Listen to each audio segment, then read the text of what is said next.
Ukiwa mwema watu watasema, ukiwa mbaya watu watasema, ukiwa mzuri watasema, ukikonda watasema, ukinenepa watasema. Kwa namna yoyote utakavyofanya kwenye dunia watu watazidi kusema. Umeona? Sasa hivi nimenenepa, nimeachia nywele kichwani, nimeachia udevu, nimeachia mustache, ukiniangalia nakuwa kama muhindi, kama sio muhindi. Watu wanasema. Mwanzo nilikuwa na machunusi yamejaa usoni, sasa hivi hayapo, bado wanasema. Nilikuwa na flex nawaonyesha watu magari, nawaonyesha fedha, wakawa bado wanasema. Sasa hivi nimeacha, wanasema.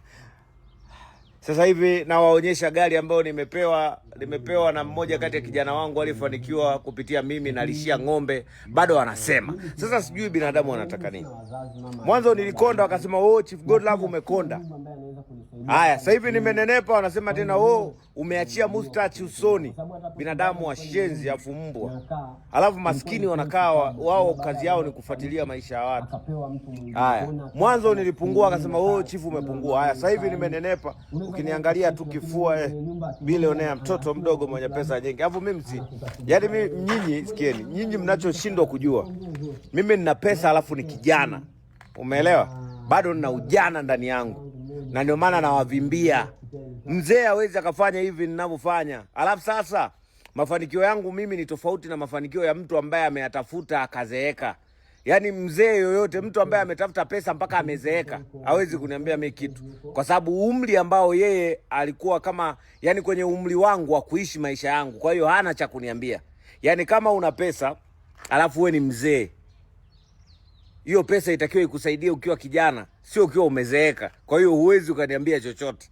Kwa hiyo nyie mnaosema, "Oh, mwenye pesa aongei, mwenye pesa flex, mwenye pesa avimbi." Mimi nina pesa, nina vimba na una cha kuniambia. Mimi nikiwa kijijini na kukalia.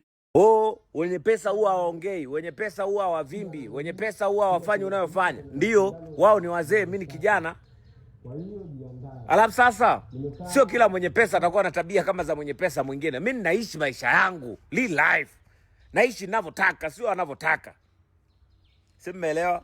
Na mlitegemea mtaona, "Oh, Scorpion King na anawaonyesha magari yeye kaamua kuwaonyesha uhalisia wa maisha yake alikotokea mpaka anapoenda kufanikiwa. Mwanze kumuona toka, si mmeona? Ingia YouTube sasa hivi, nenda kaandike maisha yangu, my life ya Scorpion. Nenda kaangalie maisha yake halisi. Jana nimeona kuna dogo ameposti ghetto la Dogo Janja, eti kuna dem sio alienda kwenye ghetto la dogo akarekodi akatuma kwenye peji za umbea. Eti hili ndio ghetto la msanii wa Chief Godlove. Ndio ghetto lake. Kwa hiyo unasemaje? Msifananishe maisha ya wazee na maisha ya kijana. Mimi ni kijana, naishi ninavyotaka, sio watu wanavyotaka. Hii gari nalishia ng'ombe hii. Niweza unataka utaki, utajua wewe. Hii hapa. Na una cha kuniambia. Huna cha kuniambia. Mimi ndo mtoto mdogo mwenye pesa nyingi. Binadamu hawachagi kusema, binadamu ana mdomo. Binadamu anasema.